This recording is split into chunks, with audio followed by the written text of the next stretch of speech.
शिक्षा मानव जीवन की अनिवार्य आवश्यकता है। फिर भी देश में ऐसे करोड़ों बच्चे हैं जिन्होंने स्कूल देखा तक नहीं है। उनके सपने पंख पसारने को तैयार हैं, पर फंसकर रह जाते हैं घर, पानी और रोटी के सवाल में। मिट्टी और पानी भी हमें नाप के मिलते हैं। इतना आसान नहीं होता गमले में खिल पाना। अक्सर कहा जाता है कि प्रतिभाएं सुविधाओं की मोहताज नहीं होती है, पर उन बच्चों का क्या जिन्होंने स्कूल देखा तक नहीं है।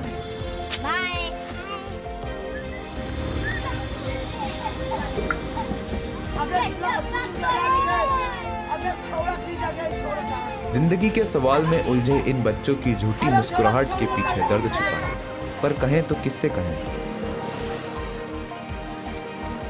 दिल्ली, देश की राजधानी, जहां एक तरफ चकाचौंध और रफ्तार भरी जिंदगी है, वहीं दूसरी तरफ सुविधाओं से वंचित लोग हैं। मोहताजी में जिंदगी जी रहे लोग रोटी से आगे बढ़कर शिक्षा के बारे में कैसे सोच सकते हैं। बच्चों का भविष्य धूमिल होता दिख रहा था। शिक्षा, स्वास्थ्य और सुरक्षा से वंचित इस बस्ती में परिवर्तन पाठशाला के रूप में उम्मीद की किरण जगी।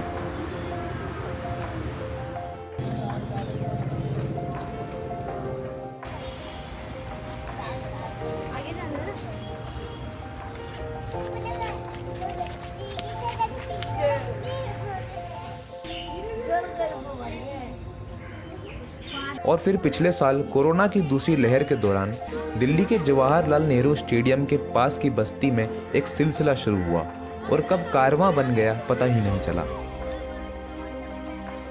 परिवर्तन पाठशाला इन बच्चों के जीवन में शिक्षा का रंग भर रही है। पिछले साल जब कोविड की समस्या से पूरा देश लड़ रहा था, उस वक्त JLN स्टेडियम के पास दिल्ली में स्थित लोधी रोड में यहाँ पे एक स्लम एरिया है जिससे हम लोग गुजर रहे थे, और हमने देखा, कुछ पेरेंट्स से बात की और ये देखने को मिला कि यहाँ के जो बच्चे हैं, क्योंकि डिजिटल पढ़ाई हो रही थी, हर जगह स्कूलों में ऑनलाइन पढ़ाइयाँ चल रही थी, और यहाँ के बच्चों के पास ऑनलाइन सुविधाएं नहीं थी, जिसके चक्कर में बच्चों की पढ़ाई लगभग 1 से 1.5 साल से रुके हुए थे। हम लोग हर संडे को आते थे, 2 से 3 घंटे बच्चों को अलग अलग चीज़ें सिखाते थे, उनके साथ कुछ फ़न एक्टिविटीज़ करते थे।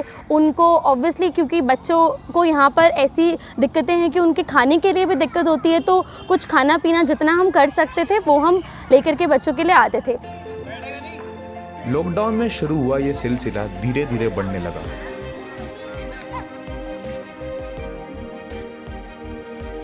आस पड़ोस के लोग मदद के लिए आगे आने लगे। शनिवार और रविवार 2 दिन के इस स्कूल की शुरुआत में महज 2 या कभी कभी 3 बच्चे ही आते थे, पर वो कहते हैं ना कि कोशिश करने वालों की कभी हार नहीं होती।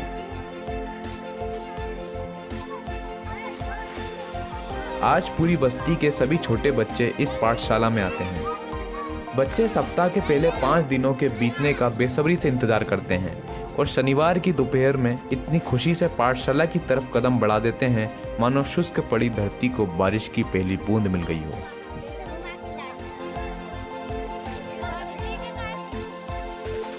खुले आसमान और पेड़ों की छांव के नीचे खुशी का माहौल बन जाता है। बच्चे रम जाते हैं। जिंदगी की खोई स्पीड अब पेन और पन्ने के बीच में वापस आ जाती है। जब से परिवर्तन, जो चेंज आ रहा है, हमारे को इनके साथ पढ़ने में बहुत अच्छा लग रहा है। फिर जब से ये लोग आने लगे तब से हमें थोड़ा पढ़ाई में चेंजेस हुए, हमें पढ़ाई में मन लगने लगा। माय नेम इज़ रुमन, और हमें यहाँ पे आने से बहुत अच्छा लगता है। हमारे यहाँ पे बहुत अच्छी पढ़ाई करवाई जाती है, और यहाँ पे जब से शुरू हुई है हमारी थोड़ी नॉलेज भी बढ़ गई है, हमें न्यूज़ सीखने को मिलता है। यहाँ पर हमें टीचर्स पढ़ाते हैं, यहाँ पर हमें सारे डाउट्स क्लियर हो जाते हैं। जो यहाँ पे होमवर्क मिलता है हम यहाँ पे घर पे जाके करते हैं। अगर हमारा होमवर्क गलत होता है तो यहाँ पे टीचर्स हमारा होमवर्क हमें समझाते हैं। दिन की तपती धूप में इन बच्चों के पांव नंगे ही रहते हैं। खाने के नाम पर सुबह या शाम एक ही बार या कभी कभी भूखे पेट ही सो जाते हैं। बारिश के दिन छत टपकती है, कापियाँ भीग जाती है, पर पढ़ने की ललक और कुछ करने की इच्छा शक्ति इन्हें सब कुछ करने के लिए मजबूत बनाती है। दीदी जब से आई हैं बच्चे बहुत अच्छे से पढ़ते हैं और स्कूल भी जाते हैं, और पढ़ाई बहुत अच्छी करवाती हैं दीदी, और बच्चे अच्छे से घर में भी पढ़ते हैं। पाठशाला इनके जीवन में अनमोल खुशियां लेकर आई है। हंसते खेलते बच्चे मन भरकर चहकते हैं। हंसते हैं और डांस भी कर ही लेते हैं। ये पाठशाला फिल्मी मस्ती की पाठशाला से बिल्कुल भी कम नहीं है। अगर आप चलेंगे तो पीछे आपको सपोर्ट करने के लिए बहुत सारे लोग आ जाते हैं। इसी तरीके से हमारी पाठशाला को आज लगभग 1 साल होने को आ गया है और 25 से 30 बच्चे हमारे साथ जुड़े हुए हैं लगातार, जिनको हम पढ़ा रहे हैं। अपनी आंखों में दुनिया भर के सपने, छोटी छोटी हथेलियों में सब कुछ करने की ताकत और मन भर हिम्मत लिए ये बच्चे दुनिया को तराश कर अपनी दुनिया तलाशना चाहते हैं।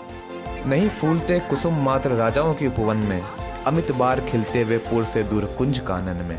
समझे कौन रहस्य प्रकृति का बड़ा अनोखा हाल, गुदड़ी में रखती चुन चुन कर बड़े कीमती लाल।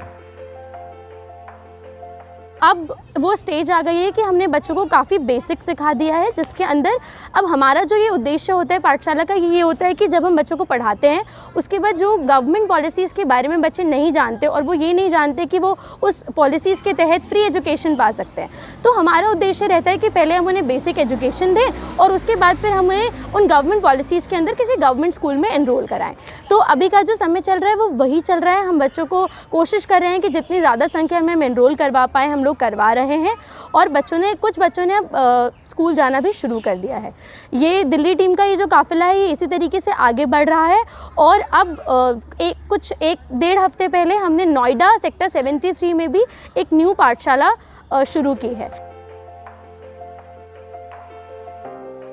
कभी स्कूल तक बच्चे पहुंचते हैं, कभी बच्चों तक स्कूल, और इस काम को बखूबी निभाते हैं वे लोग जिन्हें अक्सर समाज खाली आदमी कहता है।